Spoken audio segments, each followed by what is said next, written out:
Hello friends, আজিৰ ভিডিঅ'ত আমি এলচিএম আৰু এইচচিএফৰ কেইটামান ট্ৰিক্সৰ বিষয়ে ডিসকাস কৰিম। এইকেইটা ট্ৰিক্সৰ কনসেপ্ট যদি আপোনালোকৰ ক্লিয়াৰ থাকে তেন্তে এলচিএম আৰু এইচচিএফৰ পৰা যদি কোৱেশ্চন আহে তেন্তে আপোনালোকে ইজিলি সলভ কৰি আহিব পাৰিব। গতিকে সময় নষ্ট নকৰি বলক আমি ভিডিঅ'টো আৰম্ভ কৰো। তো এলচিএম হল কি লয়েষ্ট কমন মাল্টিপল, লঘিষ্ঠ সাধাৰণ গুণিতক। এতিয়া গুণিতক মানে কি এইবিলাক আপোনালোকে অলৰেডি জানে, তথাপি এবাৰ ৰিভিজন হিচাপত আমি চাই আছো। গুণিতক হল কি যিবিলাক সংখ্যাক আমি এটা নম্বৰে দি যদি ভাগ কৰিব পাৰো তেন্তে সেই নম্বৰৰ এই সংখ্যাবিলাক কি হ'ব গুণিতক হ'ব। যেনেকুৱা আমি যদি ইয়াতে 8 চাও, 8 ৰ গুণিতক কোনবিলাক 8 16 24 32 40, মানে এই নম্বৰ বিলাকক আমি কি কৰিব পাৰিম 8 দি ভাগ কৰিব পাৰিম।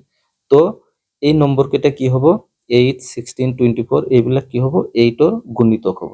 যেনেকুৱা 12 ৰ ক্ষেত্ৰত যদি আমি চাও 12 24 36, তো এইবিলাক হল কি 12 ৰ গুণিতক। বুজি পাইছে না গুণিতক কোনবিলাক?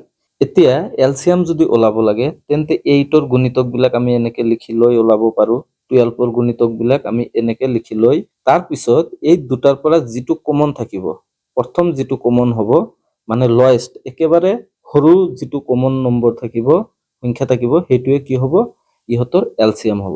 ইয়াতে 8 ৰ আৰু 12 ৰ ক্ষেত্ৰত একেবাৰে সৰু কোনটো কমন আছে 24 আছে, গতিকে 8 আৰু 12 ৰ এলচিএম কিমান হ'ব 24 হ'ব। ক্লিয়াৰ হৈছে এইখিনিলৈকে? 8 আৰু 12 এটুক আমি এনেকৈ ওলাব পাৰো। এটু এটা পদ্ধতি আছে, যেনেকুৱা 12 আৰু 8 ক কি সংখ্যা দি ভাগ যায় 2 ৰে যায়, গতিকে ইয়াতে 4 হ'ব, ইয়াতে 6 হ'ব। তাৰ পিছত আকৌ যিটো সংখ্যাৰে দুটাকে ভাগ যায় এটুৰ ক্ষেত্ৰত 2, এটুৰ ক্ষেত্ৰত কেইবাৰ যাব দুবাৰ, এটুত তিনিবাৰ, আৰু তো ভাগ না যায় দুটাকে। তো এই কেইটা এতিয়া আমি পূৰণ কৰি দিলে কি পাম এলচিএম পাই যাম। 3 into 2 6, 6 into 2 12, 12 into 2 24। ক্লিয়াৰ হৈছে? তো এইটো পদ্ধতিত আমি দুটাতকে বেছি নম্বৰ যদি দিয়া থাকে 3টা বা 4টা বা 5টা যিমান কেইটা দিয়া থাকক এইটো পদ্ধতিত আমি গোটেই কেইটা ওলাব পাৰিম। এইটো ট্ৰিক্সত আপোনালোকে দুটা নম্বৰ যদি দিয়া থাকে তেন্তে এইটো ট্ৰিক্স ইউজ কৰিব, এইটো সোনকালে হৈ যাব। আমি এইটো ট্ৰিক্সত কি কৰিম এতিয়া 8 আৰু 12 ৰ ক্ষেত্ৰত আমি যদি ওলাও তেন্তে 8 আৰু 12 আমি এনেকে লিখি ললো, লৈ এই দুটাকে এনে এটা নম্বৰ দি ডিভাইড কৰিম যাতে দুটাকে ভাগ যায়। ঠিক আছে? তো ইয়াতে আমি যদি 4 দি ডিভাইড কৰো এটুকো ভাগ যায় এটুকো ভাগ যায়, তো ভাগ কৰি আমি কি কৰিলো 2 আৰু 3 লিখি ললো। এতিয়া এই দুটাক আমি এনেকে মাল্টিপ্লাই কৰিলে আমি এলচিএম পাই যাম। 2 দি যদি আমি 12 ক মাল্টিপ্লাই কৰো আমি 24 পাম, এটু এলচিএম হৈ যাব। বা এটু দি আমি এটুক মাল্টিপ্লাই কৰিলেও আমি এলচিএম পাই যাম। 3 into 8 কিমান হয় 24। তো আমি ক্ৰছ মাল্টিপ্লাই কৰিও আমি এলচিএম ওলাব পাৰিম, বা এইটো পদ্ধতিও আমি কি কৰিব পাৰিম এলচিএম ওলাব পাৰিম। দুটা নম্বৰ দিলে আমি এইটো ট্ৰিক্স ইউজ কৰিম, আৰু দুটাতকে বেছি দিলে আমি এইটো ট্ৰিক্স ইউজ কৰিম। ক্লিয়াৰ হৈছে? তো ইয়াতে যদি আমি 16 আৰু 20 ৰ যদি চাও 16 আৰু 20 ৰ এলচিএম কিমান হ'ব, তো আমি এইটো দুটা আমি এনেকে লিখি লৈ এই দুটাৰ ভিতৰত কোনটো নম্বৰ দি আমি ভাগ কৰিলে দুটাকে ভাগ যাব। তো 4 দি যদি আমি ডিভাইড কৰো ইয়াকে কেইবাৰ ভাগ যায় 4 বাৰ যায়, আৰু 20 কেইবাৰ 4 দি ভাগ কৰিলে কেইবাৰ যায় 5 বাৰ। এতিয়া আমি এলচিএম ওলাৱাৰ কাৰণে কি কৰিম, এলচিএম যদি আমি ওলাও তেন্তে আমি কি কৰিম দুটাক বজ্ৰ পূৰণ কৰি দিম। বজ্ৰ পূৰণ কৰি দিলে আমি এলচিএম পাই যাম। তো 4 into 20 কিমান হয় 80, বা আমি এইটো কৰিলে হ'ব 5 into 16, 5 16 গুণ কিমান হয় 80 হয়। তো আমি যিটো দিয়ে কৰো আমি এলচিএম পাই যাম। এইটো যদি আমি এতিয়া এইটো পদ্ধতিত চাও 16 আৰু 20 এইটো 2 দিও ভাগ যায়, ভাগ গলে কিমান হ'ব 8 আৰু 10, আকৌ 2 দি ভাগ যায়। তো সেইকাৰণে আমি কি কৰিছো ডাইৰেক্ট 4 লিখিছো। 4 দি আমি ডাইৰেক্ট দুটাকে ভাগ কৰিছো, কৰি কিমান পালো 4 আৰু 5 পালো। এতিয়া এই দুটাক আৰু বেলেগ নম্বৰেদি ভাগ নাযায়, তো সেইকাৰণে আমি কি কৰিলো এইকেইটাক এতিয়া মাল্টিপ্লাই কৰি দিলে আমি কি পাই যাম এলচিএম পাই যাম। 5 into 4 কিমান হয় 20, 20 into 4 কিমান 80। তো দুটা নম্বৰ থাকিলে আমি এইটো ব্যৱহাৰ কৰিব পাৰিম বা এইটো ব্যৱহাৰ কৰিব পাৰিম। এইটো দুটাৰ ক্ষেত্ৰত এইটো ইজি হ'ব বেছি, আৰু দুটাতকে যেতিয়া বেছি নম্বৰ দিয়া থাকিব তেন্তে এইটো ইউজ কৰিম। তো আপোনালোকক এক্সামত আৰু এনেকুৱা ইজি কোৱেশ্চন দিয়া নাথাকে, তো সেইবিলাক কোৱেশ্চন আমি অলপ পিছত ডিসকাস কৰি আছো। তাৰ পিছত আমি এটা এক্সাম্পল চাও, মানে 12 15 20 আৰু 54 এইকেইটাৰ যদি আমি এলচিএম ওলাও তেন্তে আমি এইটো পদ্ধতি ব্যৱহাৰ কৰিম। দুটাতকে বেছি হলে আমি এইটো পদ্ধতি ব্যৱহাৰ কৰিম। তো এই গোটেই কেইটা নম্বৰক এতিয়া কি দি ভাগ যায়, গোটেই কেইটা নগলে হ'ব, এটাতকে বেছি নম্বৰক যেতিয়া এটা দি ভাগ যাব তেন্তে আমি হেতুক ভাগ কৰিম। তো ইয়াতে আমি 2 দি ভাগ কৰিলে 12 ক কিমান হ'ব 6, 15 এটুক ভাগ নাযায়, গতিকে সেইটোৱে লিখিম। ইয়াকে 10, ইয়াকে 27। তাৰপিছত আকৌ দুটাতকে বেছি নম্বৰক 2 দি ভাগ যায়, আকৌ কৰি ল'ম। কৰি ল'লে কিমান হ'ব? 3, 15, যেহেতু ইয়াক ভাগ নাযায় গতিকে 15 থাকিব, ইয়াকে 5, ইয়াকে 27, কাৰণ 27ক 2 দি ভাগ নাযায়। তাৰপিছত আমি 3 দি চাওঁ, 3 দি এটুকো ভাগ যায়, এটুক যায়, এটুক যায়, তো আমি সেইকাৰণে 3 দি লিখিলো। 3 দি 3 কেইবাৰ যাব? এবাৰ যাব। 15ক কেইবাৰ? 5 বাৰ। 5ক তো নাযায়, সেইকাৰণে 5 ৰাখিলো। 27ক কেইবাৰ যাব? 9 বাৰ যাব। এতিয়া 5 দুবাৰ আছে, এইটো এটা, এইটো এটা, তো 5ৰে যদি আমি এটুক ভাগ কৰো, এটুক তো নাযায়, 1 থাকিব, এটুক এবাৰ গ'ল, 5ক আকৌ এবাৰ গ'ল, আৰু 9ক নাযায়, সেইকাৰণে লিখিলো আমি 9। এতিয়া আৰু দুটাতকে বেছি নাই, এটাই আছে 9, তো সেইকাৰণে আৰু আমাৰ ভাগ কৰিব নালাগে। এতিয়া এই গোটেইকেইটা পূৰণ কৰি দিলে, 2 এইকেইটা পূৰণ কৰি দিলে আমি কি পাই যাম? এলচিএম পাই যাম। এইকেইটা কৰিলে আমি কিমান পাম? 540 পাম। ক্লিয়াৰ হৈছে? তো এইটো হ'ল এলচিএমৰ ট্ৰিক্স। এতিয়া এইচচিএফ হ'ল কি? Highest common factor. আগৰটোত কি আছিলে? মাল্টিপ্লায়াৰ আৰু ফেক্টৰ। মাল্টিপ্লায়াৰ হ'ল যিবিলাক সংখ্যাক আমি এটা সংখ্যাৰে ভাগ কৰিব পাৰিম, তেন্তে সেই সংখ্যাবিলাক কি হ'ব? সেই সংখ্যাটোৰ মাল্টিপ্লায়াৰ হ'ব। কিন্তু ফেক্টৰ যদি আমি কওঁ, ফেক্টৰ হ'ল যে 6, যদি আমি 6ৰ যদি আমি ফেক্টৰ ওলাব লাগে, তেন্তে কোনবিলাক সংখ্যাৰে 6ক ভাগ কৰিব পাৰিম? মাল্টিপ্লায়াৰ হ'ল যিবিলাক সংখ্যাক আমি ভাগ কৰিব পাৰিম, আৰু উৎপাদক হ'ল বা ফেক্টৰ হ'ল যিবিলাক সংখ্যাৰে আমি এইটোক ভাগ কৰিব পাৰিম। দুটাৰ পাৰ্থক্যটো বুজি পাইছেনে? গুণিতক হ'ল যিবিলাক সংখ্যাক আমি ভাগ কৰিব পাৰিম, আৰু উৎপাদক হ'ল যিবিলাক সংখ্যাৰে আমি এইটো সংখ্যাক ভাগ কৰিব পাৰিম। ক্লিয়াৰ? এতিয়া 8ৰ ক্ষেত্ৰত যদি আমি চাওঁ, 8ৰ উৎপাদক কেইটা আছে? 2, 2, 2, মানে এই তিনটা পূৰণ কৰিলে আমি কি পাম? 8 পাম। তো এই তিনটা দি আমি 8ক ভাগ যায়। তাৰপিছত 12ৰ ক্ষেত্ৰত যদি আমি চাওঁ, উৎপাদক ওলাই লৈ, তেন্তে আমি কি কৰিম? 2, 2, 3, এইকেইটা আমি 12ৰ ক্ষেত্ৰত পাম। এতিয়া এইচচিএফ কিমান হ'ব 8 আৰু 12ৰ ক্ষেত্ৰত? 8 আৰু 12ৰ ক্ষেত্ৰত যিটো সৰু সংখ্যা, এটা সৰু সংখ্যা যিটো সংখ্যাৰে আমি এই দুটাকে ভাগ কৰিব পাৰিম, সেইটো হ'ল এইচচিএফ। তো এতিয়া চাওক 8 আৰু 12ৰ ক্ষেত্ৰত আমি কেনেকে ওলাম? মানে ইয়াতে 2 আছে 3টা, ইয়াত আছে 2টা, তো আমি কি কৰিম? কম যিটোত আছে সেইটো ল'ম। তো ইয়াতে কম কেইটা আছে? 2টা আছে, গতিকে আমি 2টা ললো, আৰু এইটোৱে হ'ব কি? ইয়াৰ এইচচিএফ, মানে গৰিষ্ঠ সাধাৰণ উৎপাদক। কাৰণ 3 ইয়াত আছে কিন্তু ইয়াত নাই, যদি ইয়াতো থাকিলে হয় তেতিয়া আমি 3টো পূৰণ কৰি দিলো হয়। তো 8 আৰু 12ৰ ক্ষেত্ৰত এইচচিএফ কিমান? 4। ক্লিয়াৰ হৈছে? এতিয়া ট্ৰিক্সৰ সহায়ত যদি আমি ওলাও, তেন্তে কি কৰিম? 8 আৰু 12 এই দুটাৰ আমি পাৰ্থক্য ল'ম। পাৰ্থক্যটো কিমান হ'ব? 8 আৰু 12ৰ ক্ষেত্ৰত 4 হ'ব, আৰু এই 4 এটুকো ভাগ যায়, এটুকো ভাগ যায়, তেন্তে এইটোৱে হ'ব কি? ইয়াৰ এইচচিএফ। ক্লিয়াৰ হৈছে? তো এইটো ট্ৰিক্সটো চাই লওক। মানে ডিফাৰেন্স চাম আমি প্ৰথমত। ডিফাৰেন্স যিটো হ'ব, সেইটো দি যদি দুটা সংখ্যাকে ভাগ যাব, তেন্তে সেই ডিফাৰেন্সটোৱে কি হ'ব? এইচচিএফ হ'ব। আৰু যদি ডিফাৰেন্স দি যদি ভাগ নাযায়, তেন্তে এইটোক আমি আকৌ উৎপাদক কৰিম, কৰি সেইটোৰ যিটো দি আমাৰ এই গোটেইকেইটাকে ভাগ যাব, সেইটোৱে হ'ব কি? সেই সংখ্যা দুটাৰ কি হ'ব? এইচচিএফ হ'ব। ক্লিয়াৰ হৈছে? তো ইয়াতে আমি 12 আৰু 16টো দেখাই দিছো মই ইয়াতে। 12 আৰু 16ৰ ক্ষেত্ৰত এইচচিএফ কিমান? তো এই দুটাৰ আমি কি কৰিম? ডিফাৰেন্স ল'ম। ডিফাৰেন্স কিমান হয়? 4। 4 দি 12কো ভাগ যায়, আৰু 16কো ভাগ যায়, তেন্তে 4টোৱে কি হ'ব? এইচচিএফ হ'ব। এইটোৰ ক্ষেত্ৰত চাওক 20 আৰু 25, এই দুটাৰ ক্ষেত্ৰত পাৰ্থক্যটো কিমান? 5, আৰু 5 দি 20কো ভাগ যায়, 5 দি 25কো ভাগ কৰিব পাৰি, গতিকে 5টো কি হ'ব? এইচচিএফ হৈ যাব। ক্লিয়াৰ হৈছে? এইটো এটা চাওক 21 আৰু 27, এই দুটাৰ পাৰ্থক্য কিমান? 6, কিন্তু 6ৰে 21ক ভাগ নাযায়, 27কো ভাগ নাযায়, তেন্তে আমি কি কৰিম? 6ক আকৌ উৎপাদক কৰিম, কৰি এতিয়া এই দুটাৰ কোনটো দি আমাৰ এই দুটাকে ভাগ কৰিব পাৰিম? 21 আৰু 27। 2 দি তো 21ক ভাগ নাযায়, গতিকে এইটো নহ'ব। 3 দি 21 আৰু 27 দুটাকে ভাগ যায়, গতিকে এই সংখ্যা দুটাৰ কি হ'ব? এইচচিএফ কিমান হ'ব? 3 হ'ব। ক্লিয়াৰ হৈছে কনসেপ্ট? যদি কিবা ডাউট থাকে ভিডিঅ'ৰ কমেন্টত জনাব। তো এতিয়া আমি কোৱেশ্চনলৈ আগবাঢ়িছো। তাৰ আগতে আমাৰ আৰু এটা বস্তু আছে। তো এইচচিএফ আৰু এলচিএমৰ মাজৰ সম্বন্ধ হ'ল, যদি এক্স আৰু ৱাইৰ এলচিএম আৰু এইচচিএফ এ আৰু বি হয়, তেন্তে এই দুটাৰ মাজৰ ৰিলেশ্যনটো কি? এক্স আৰু ৱাই, মানে সংখ্যা দুটাৰ পূৰণফল ইকুৱেল কি হ'ব? এলচিএম আৰু এইচচিএফ পূৰণ কৰিলে যিমান হ'ব সেইটোৱে হ'ব। তো এলচিএম যদি এ হয় এক্স আৰু ৱাইৰ, আৰু এইচচিএফ যদি বি হয়, তেন্তে এ আৰু বি পূৰণ কৰিলে যিমান হ'ব, সংখ্যা দুটা পূৰণ কৰিলেও কি হ'ব? একে হ'ব। মানে এই দুটাৰ ক্ষেত্ৰত আমি কি কৰিব পাৰিম? ইকুৱেল লিখিব পাৰিম। এইটো হ'ল ৰিলেশ্যন, এলচিএম এইচচিএফৰ মাজত ৰিলেশ্যন। ক্লিয়াৰ হৈছে?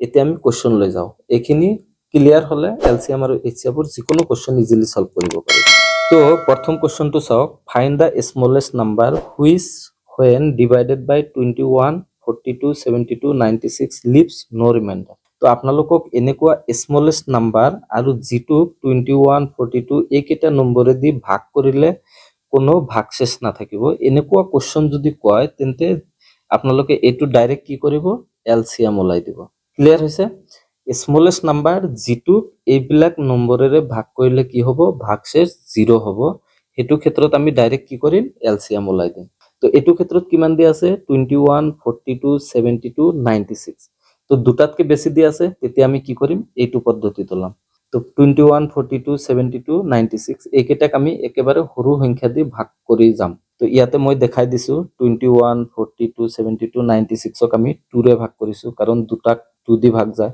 তো 21ক না যায় 21 ৰাখিছো 42 21 হ'ব 72 36 হ'ব 96ক কি হ'ব 48 হ'ব কাৰণ 2 দি ভাগ যায় আকৌ আমাৰ দুটা আছে 2 দি ভাগ কৰিব পাৰি আকৌ 2 দি ভাগ কৰিছো আকৌ 2 দি ভাগ কৰিছো তাৰ পিছত 21 21 9 আৰু 12 আছে তো ইয়াতে 2 দি আৰু এটাকে ভাগ যায় হেকাৰণে আৰু 2 দি কৰা নাই 3 দি কৰিছো 3 দি 7 7 3 আৰু 4 হল এতিয়া 7 দুটাত আছে গতিকে 7 দি ভাগ কৰিছো আৰু তাৰ পিছত 3 আৰু 4 আছে তো কমন নাই হেকাৰণে আমি আৰু ভাগ কৰা নাই এতে এইকেইটা গোটেইকেইটা পূৰণ কৰি দিলে যেটো হ'ব হেতুৱে এলসিএম হ'ব তো এই গোটেইকেইটা পূৰণ কৰিলে কিমান হ'ব এটো হ'ব 2016 মানে 2016 এটো আপোনালোকে কৰি তাৰ পিছত চাব এইখিনিৰ আনসাৰ হ'ব 216 তো ইয়াৰ পৰা বুজি পাইছে নে কি কৈছে মানে এটা সংখ্যা যেটো সংখ্যাক বেলেগ সংখ্যাৰে ভাগ যায় তেন্তে হেতু ক্ষেত্ৰত আমি এলসিএম ওলাম ক্লিয়াৰ হৈছে তো তাৰ পিছৰ এক্সাম্পলটো চাওক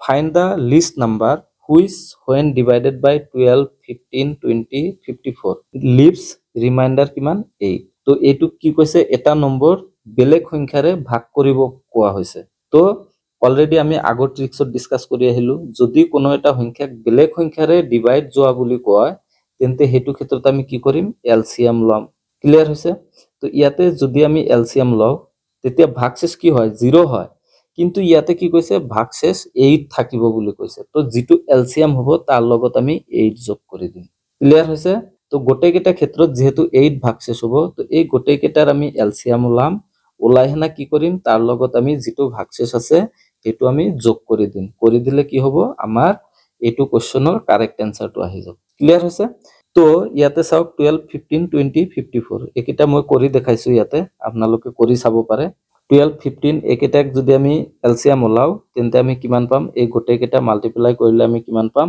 540 পাম তো এলসিএম কিমান হ'ব 540 এতে তাৰ লগত ৰিমাইন্ডাৰ কিমান আছিল 8 আছিল গতিকে আমি 8 টো যোগ কৰি দিছো কৰি দিলে কি হ'ব 548 হ'ব ইয়াৰ কারেক্ট আনসার তো 548 অপশন সি ত আছে গতিকে এটো কারেক্ট অপশন হ'ব ক্লিয়াৰ হৈছে তাৰ পিছৰ এক্সাম্পলত চাওক find the least number which is divided by 25 15 আৰু 30 leaves remainder 21 11 আৰু 26 এটো কিন্তু হেতু ফৰ্মুলা মতে না যাব কেলে তিনটা ক্ষেত্ৰতে বেলেগ বেলেগ নম্বৰ দিয়া আছে ৰিমাইন্ডাৰ কিমান থাকিব 21 থাকিব 15 11 থাকিব আৰু 26 থাকিব তো এটো ক্ষেত্ৰত আমি বেলেগ এটা ট্ৰিক্স ইউজ কৰিম এটো হল ইয়াতে কি কৈছে লিষ্ট নাম্বাৰ মানে এটো ক্ষেত্ৰত এলসিএম হ'ব বাট এলসিএম তো আমি ওলাম কেনেকে এটো ক্ষেত্ৰত যেহেতু তিনটা নম্বৰে দি যেতিয়া ভাগ কৰিম তেন্তে বেলেগ বেলেগ তিনটা ভাগশেষ থাকে তো এটো আমি বেলেগ এটা পদ্ধতিত কৰিম এটো কি কৰিম যে 25 15 আৰু 30 তাৰ পিছত আমি কি কৰিম 21 টু 25 ৰ তলত লিখিম 11 টু 15 ৰ তলত লিখিম আৰু 26 টু 30 ৰ তলত লিখিলো লৈ এতে এইকেইটাৰ মাজত ডিফাৰেন্স ওলাম 25 আৰু 21 ৰ মাজৰ পাৰ্থক্য কিমান 4 15 আৰু 11 ৰ মাজত পাৰ্থক্য কিমান 4 30 আৰু 26 ৰ মাজৰ পাৰ্থক্য কিমান 4 তো এইটো ক্ষেত্ৰত আমি কি কৰিম এই তিনটাৰ আমি এলসিএম ওলাম ওলাই লৈ যেটো পাৰ্থক্য আছে ডিফাৰেন্স আছে এইটো আমি এই এলসিএমৰ পৰা কি কৰিম মাইনাস কৰি দিলে যেটো হ'ব হেতুৱে এইটো কোৱেশ্চনৰ কি হ'ব কারেক্ট আনসার হ'ব তো এটুত আমি এলসিএম টো যদি ওলাও 25 15 আৰু 30 ৰ কিমান পাও আমি 25 15 আৰু 30 ৰ এলসিএম ওলালে একেটা আমি পূৰণ কৰি দিব লাগিব দিলে কি হ'ব একেটাৰ এলসিএম পাই যাম একেটা আমি পাম কিমান 5 * 3 15 15 * 5 75 75 * 2 কিমান হয় 150 ক্লিয়াৰ হৈছে এতিয়া 150 এই তিনটাৰ কি পালো এলসিএম পালো এতিয়া অলৰেডি কলো কি যিটো ডিফাৰেন্স পাম আমি সেইটো এলচিএমৰ পৰা মাইনাস কৰি দিম। তো এলচিএম পালো আমি 150, তাৰ পৰা আমি 4 মাইনাস কৰি দিম, কৰি দিলে কিমান হ'ব 146 হ'ব। তো ক্লিয়াৰ হৈছে, 146 টো কাৰেক্ট আনসাৰ হয়। তাৰ পিছৰ কোৱেশ্চনটো চাওক, find the least 3 digit number which is divisible by 6, 12 আৰু 8। তো এটা সংখ্যা 3 ডিজিটৰ হ'ব লাগিব, তিনটা অংকৰ হ'ব লাগিব, আৰু হেতুক কি কৈছে এই তিনটাৰে ভাগ যাব বুলি কৈছে। তো ভাগ যাব বুলি কৈছে মানে কি হ'ব, আলটিমেটলি এটো এটা এলসিএম হ'ব। তো ক্লিয়াৰ, আমি এইটো ক্ষেত্ৰত কি কৰিম, ইয়াতে তিনটা ডিজিটৰ কৈছে, এটো আমি দেখাই আছো কেনেকে কৰি আছো। তো আমি প্ৰথম ক্ষেত্ৰত কি কৰিম, এই তিনটাৰ এলসিএম ওলাম। তো এলসিএমটো আমি এনেকে ওলালো, পালো কিমান 24। এতিয়া আমি কি কৰিম, একেবাৰে তিনিটা অংকৰ যিটো সৰু সংখ্যা হয় সেইটো লিখি ললো, কিমান 100। এতিয়া 100ক আমি কি কৰিম, যিটো এলসিএম পালো সেইটো দি আমি ভাগ কৰিম। ভাগ কৰি কিমান বাৰ ভাগ যাব, 4 বাৰ যাব, আৰু ভাগশেষ কিমান থাকিব, 4 থাকিব। তো এতিয়া আমি কি কৰিম, তিনটা অংকৰ যিটো সৰু সংখ্যা সেইটো আমি লিখি লম 100, তাৰ লগত আমি কি কৰিম এলসিএম টো প্লাস কৰিম, কৰি মাইনাস কৰিম কি 4, মানে ভাগশেষ যিটো হ'ব সেইটো আমি মাইনাস কৰিম, কৰি আমি যিটো পাম সেইটোৱে কি হ'ব এনসার হৈ যাব। তো 120 আমি পালো, গতিকে 122 কি হয়, আটাইতকৈ সৰু সংখ্যা, তিনিটা অংকৰ আটাইতকৈ সৰু সংখ্যা যিটো এই 6, 8 আৰু 12 দি কি কৰিব পাৰিম, ভাগ কৰিব পাৰিম। ক্লিয়াৰ হৈছে। এতিয়া আমি এইটো বেলেগ এটা পদ্ধতিতো কৰিব পাৰো। হেতি কেনেকুৱা, যে 24 দি যেতিয়া আমি 100ক ভাগ কৰি ভাগশেষ 4 থাকিল, আৰু কিমান বাৰ ভাগ কৰিব পাৰিলো, আমি 4 বাৰ ভাগ কৰিব পাৰিলো, তেন্তে এই 4তকে 1 বেছি লৈ মানে 5 দি আমি কি কৰিম, এলসিএমক আমি পূৰণ কৰি দিম, মানে 24ক পূৰণ কৰি দিলে যিটো হ'ব সেইটোৱে কি হ'ব, তিনটা অংকৰ আটাইতকৈ সৰু নম্বৰ যিটো 6, 8 আৰু 12 দি ভাগ যাব। ক্লিয়াৰ হৈছে। তো 120 হ'ব এইটো কোৱেশ্চনৰ কাৰেক্ট আনসাৰ। একেবাৰে ক্লিয়াৰ। তাৰ পিছৰ কোৱেশ্চনটো চাওক, determine the greatest 4 digit number which is divisible by 8, 10 আৰু 12। তো এইটো ক্ষেত্ৰত চাওক কি কৈছে, চাৰিটা অংকৰ আটাইতকৈ ডাঙৰ সংখ্যাটো যিটো সংখ্যাক মানে 8, 10 আৰু 12 দি ভাগ কৰিব পাৰি আমি। তো এইটো ক্ষেত্ৰত কি হ'ব, ইয়াতে গ্ৰেটেষ্ট বুলি কৈছে, হেতুলৈ কনফিউজ নহব, কিয় চাৰিটা অংকৰ ডাঙৰ সংখ্যা যিটোক কি ক'ব 8, 10 আৰু 12 দি ভাগ যাব বুলি কৈছে। তো ভাগ যাব বুলি ক'লে আমি কি কৰিম, এলসিএম ওলাম। তো এতিয়া 8, 10 আৰু 12ৰ এলসিএম কিমান হয়, 120 হয়। তো 120 পালো আমি এলসিএম।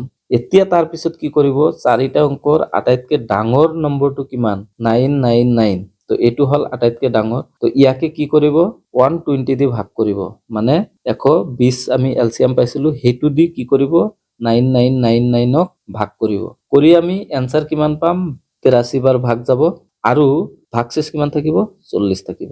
তো এইটো ক্ষেত্ৰত আমি এনসাৰটো কেনেকে ওলাম, এইটো ক্ষেত্ৰত আমি এনসাৰটো ওলাম, যিটো আটাইতকৈ ডাঙৰ নম্বৰ আছিলে ইয়াৰ পৰা আমি কি কৰিম, ইয়াতে ভাগশেষ যিটো পাইছো সেইটো আমি মাইনাস কৰি দিম, মানে 9999, ইয়াৰ পৰা আমি ভাগশেষ কিমান পালো, 40 পালো, গতিকে আমি 40 টো মাইনাস কৰি দিম, কৰি দিলে যিটো হ'ব সেইটো হ'ব ইয়াৰ কাৰেক্ট আনসাৰ।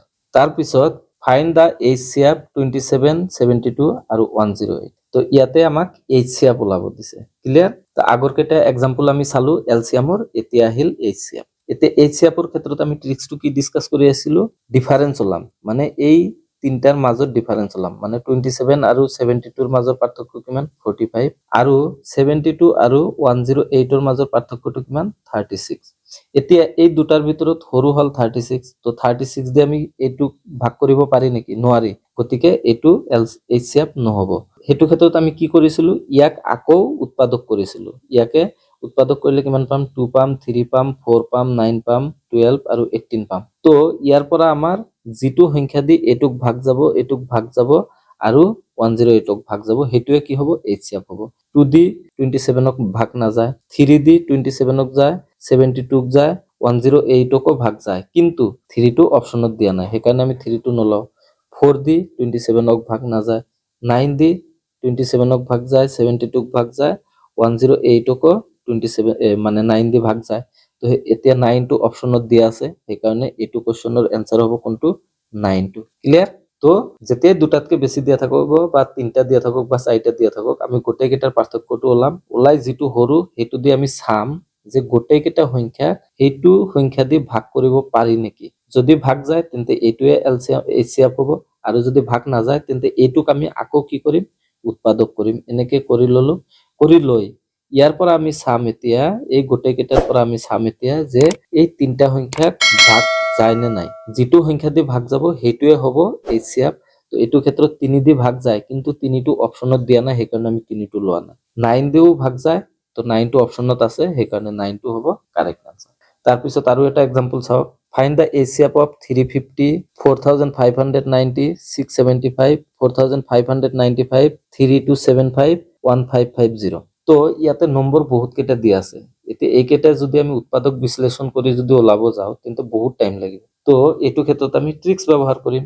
এতিয়া এই মানে গোটেইকেইটা নম্বৰৰ ভিতৰত কোন দুটা সংখ্যা আটাইতকে ওচৰা ওচৰি আছে। তো ইয়াতে আছে 4590, ইয়াতে আছে 4595। তো এই দুটাৰ পাৰ্থক্য কিমান? পাৰ্থক্যটো হল 5। আৰু এই 5 দি এটুক ভাগ যায় নেকি? যায়। এটুকো ভাগ যায়, 675কো ভাগ যায়, 4595কো ভাগ যায়, 3275কো যায়, এটুকো ভাগ কৰিব পাৰি। তেন্তে ইয়াৰ HCF কি হ'ব? 5টোৱে এইকেইটা নম্বৰৰ HCF হৈ যাব। আৰু 5টো অপশনত দিয়াই আছে, তো এইটোত আৰু বেলেগ একো চাবলগীয়া নাই। এইটো ক্ষেত্ৰত আমি কি কৰিম? যি দুটা সংখ্যা আটাইতকে ওচৰা ওচৰি হ'ব সেই দুটাৰ পাৰ্থক্যটো ওলাম। ওলাই সেই পাৰ্থক্যটো কি আমি গোটেইকেইটা সংখ্যাক ভাগ যেনে নাই সেইটো আমি চাম। যদি ভাগ যায় তেন্তে সেইটো কি হ'ব? HCF হৈ যাব। ক্লিয়াৰ হৈছে ট্ৰিক্সটো? তাৰ পিছৰ কোৱেশ্চনটো চাওক। Find the greatest number that will be divide 729, 901, living reminder 9 and 5 ৰেসপেক্টিভলি। কি কৈছে? আটাইতকে ডাঙৰ সংখ্যাটো ওলোৱা যিটো দি এইটোক ভাগ কৰিব পাৰি, 901কো ভাগ কৰিব পাৰি। কৰিলে কি হ'ব? এইটো ক্ষেত্ৰত ভাগশেষ কিমান থাকিব? 9 থাকিব, আৰু 901ৰ ক্ষেত্ৰত ভাগশেষ কিমান থাকিব? 5 থাকিব। তো এইটো ক্ষেত্ৰত আমি কি কৰিম? যেহেতু দুটা ক্ষেত্ৰতে আমাৰ ভাগশেষ আহি আছে, তো আমি ভাগশেষটো আগতে আমি এইটোৰ পৰা মাইনাস কৰি ল'ম, তেতিয়া আৰু ভাগশেষ নাথাকে। তেন্তে 729ৰ পৰা আমি কি কৰিম? 9টো মাইনাস কৰি ল'ম। কৰি ল'লে কি হ'ব? 720। আৰু 901ৰ পৰা আমি কি কৰিম? 5টো মাইনাস কৰি ল'ম। কৰি লৈ আমি কিমান পাম? 896। এতিয়া আমি কি কৰিম? এই দুটাৰ HCF ওলাম। এই দুটাৰ HCF ওলালে আমি যেটো পাম সেইটোৱে হ'ব এইটো কোৱেশ্চনৰ কাৰেক্ট আনসাৰ। তো এই দুটাৰ HCF কিমান হ'ব? এই দুটাৰ আমি পাৰ্থক্য ওলাম। পাৰ্থক্য কিমান পালো আমি? 176। এতিয়া 176 দি 896ক ভাগ কৰিব পাৰি নেকি? নোৱাৰি। গতিকে এইটো HCF নহ'ব। তো এতিয়া আমি ইয়াক কি কৰিম? আকৌ উৎপাদক কৰিম। ইয়াৰ উৎপাদকটো মই ইয়াতে দেখাই দিছো, আপোনালোকে চাই ল'ব। 2, 4, 8, 16 এইকেইটা হল ইয়াৰ উৎপাদক। এতিয়া ইয়াৰ কোনটো দি এই দুটাকে ভাগ কৰিব পাৰি? 2 দি দুটাকে ভাগ কৰিব পাৰি, কিন্তু 2টো অপশনত নাই, সেইকাৰণে 2টো নহ'ব। 4 নাই, 8 নাই, সেইকাৰণে আমি নাচাওঁ। আৰু যিকেইটা নাই সেইকেইটা আমি এনেও নাচাওঁ। ইয়াতে 16 দি 896ক ভাগ কৰিব পাৰি নে নাই? কৰিব পাৰি। ভাগ কৰিলে কিমান হ'ব? 56 হ'ব। আৰু 720ক 16 দি ভাগ কৰিলে কিমান হ'ব? 45 হ'ব। তো দুটাকে 16 দি ভাগ গৈ আছে, গতিকে আমাৰ কিমান হ'ব? 16টো হ'ব কাৰেক্ট আনসাৰ। ক্লিয়াৰ আছে? তো এইটো ক্ষেত্ৰত আমি কি কৰিলো? দুটাকে ভাগ কৰিলে যেহেতু ৰিমাইণ্ডাৰ থাকি আছে, তেন্তে আমি কি কৰিম? প্ৰথমত ৰিমাইণ্ডাৰটো এই দুটা নম্বৰৰ পৰা আমি মাইনাস কৰি ল'ম। কৰি ল'লে তেতিয়া যি দুটা নম্বৰ পাম সেই দুটা নম্বৰৰ আমি HCF ওলাই দিম। দিলে যিটো আমি পাম সেইটোৱে হ'ব কাৰেক্ট আনসাৰ। ক্লিয়াৰ হৈছে? তো এইটো ট্ৰিক চাওক। এইটো ট্ৰিক্সৰ সহায়ত আমি HCF বিলাক ইজিলি ওলাব পাৰি আছো। তাৰ পিছৰ এক্সাম্পলটো চাওক। এইটো কোৱেশ্চন আসাম ডাইৰেক্ট ৰিক্ৰুটমেন্টৰ পেপাৰ 1ত আহিছিলে। HCF and LCM of two numbers are 2 to the power 5 আৰু 2 to the power 5, 7 to the power 3। মানে HCF দি আছে আৰু LCM দি আছে। If one of the two numbers is 2 to the power 7, then other number কি? মানে দুটা নম্বৰৰ এটা নম্বৰ দি আছে 2 to the power 7 আৰু সিহঁতৰ HCF দি আছে আৰু LCM দি আছে। তো আমি অলৰেডি এটা ৰিলেশন পাই আহিছো কি x আৰু y যদি নম্বৰ হয় সিহঁতৰ পূৰণফল ইকুৱেল LCM পূৰণ HCF। এইটো আমি পাই আহিলো। তো ইয়াতে কি এটা নম্বৰ দি আছে 2 to the power 7 আৰু এটা আমি y এ ৰাখি দিলো ইকুৱেল LCM কিমান দি আছে? 2 to the power 5, 7 to the power 3। তো এতিয়া ইয়াৰ পৰা চাওক 2 to the power ইয়াত কিমান হয়? 2 to the power 10 আছে আৰু 7 to the power 3 থাকি গ'ল। ইয়াতে আছে 2 to the power 7। তো আমি এইটো লৈ এফালে কি কৰিব পাৰিম? ডিভাইড কৰিব পাৰিম। মানে 2 to the power 7 টো এফালে লৈ আমি কি কৰিব পাৰিম? ডিভাইড কৰিব পাৰিম। 2 to the power 10, 7 to the power 3 divided by 2 to the power 7। এতিয়া ইয়াৰ পৰা আমি পাম কিমান? ইয়াৰ 7 আৰু ইয়াৰ পৰা কেনসেল কৰি থাকিব কেইটা? 3টা। মানে 2 to the power 3 থাকিব আৰু 7 to the power 3। ক্লিয়াৰ হৈছে? তো 2 টু দি পাৱাৰ 3 আৰু 7 টু দি পাৱাৰ 3 হ'ব এইটো কোৱেশ্চনৰ কাৰেক্ট আনসাৰ। তো অপশন A2 হ'ব কাৰেক্ট আনসাৰ। ক্লিয়াৰ? তাৰ পিছৰ কোৱেশ্চনটো চাওক, এলচিএম এণ্ড এইচচিএফ অফ 14, 21 আৰু 28 আৰ ৰেসপেক্টিভলি, মানে ইয়াতে এলচিএম আৰু এইচচিএফ দুটাই ওলাব দিছে। এইটো কোৱেশ্চনো কি আহিছিল, আসাম ডাইৰেক্ট ৰিক্ৰুটমেন্টৰ পেপাৰ 2 ত আহিছিল। গ্ৰেড 4 ৰ যিটো পেপাৰ আছিলে এইটো পেপাৰ আপোনালোকে চাই ল'ব, তাত এইটো কোৱেশ্চন দিয়া আছিলে। মানে 14, 21 আৰু 28 ৰ এলচিএম আৰু এইচচিএফ দুটাই ওলাব দিছে। তো 14, 21 আৰু 28 এইকেইটাৰ এলচিএম ওলাওতে আমি কি কৰিম, এনেকে ডিভাইড কৰিম। 7 দি যদি আমি ডিভাইড কৰো, দুবাৰ যায়, তিনিবাৰ যায় আৰু চাৰিবাৰ যায়। আৰু 2 দি ভাগ কৰিলে এবাৰ, তিনিবাৰ, দুবাৰ, আৰু তো ভাগ নাযায়। তো আমি কি কৰিম এতিয়া, 3 দুগুণা 6, 6 দুগুণা 12, 84। তো 84 টো আমি কি পালো, এলচিএম পালো। এতিয়া এইচচিএফ কিমান হ'ব, এই তিনটাৰ আটাইতকে ওচৰা ওচৰি কোন দুটা আছে, এই তিনটাৰ মাজৰ ওচৰা ওচৰি নম্বৰ দুটাৰ পৰা আমি কি কৰিম, পাৰ্থক্য ওলাম। 21 আৰু 28 আছে, তো এইটোৰ পাৰ্থক্য কিমান, 7, আৰু এইটোৰ পাৰ্থক্য কিমান, 7। তো দুটাতে যেহেতু পাৰ্থক্য 7, আৰু এইটো চাওক, এতিয়া ইয়াতে ভাগ কৰিব পাৰি, দুবাৰ ভাগ যায়। এইটো দি ইয়াকো ভাগ কৰিব পাৰি, কিমান বাৰ যাব, তিনিবাৰ যাব। 7 দি আমি 28কো ভাগ কৰিব পাৰি, চাৰিবাৰ যায়।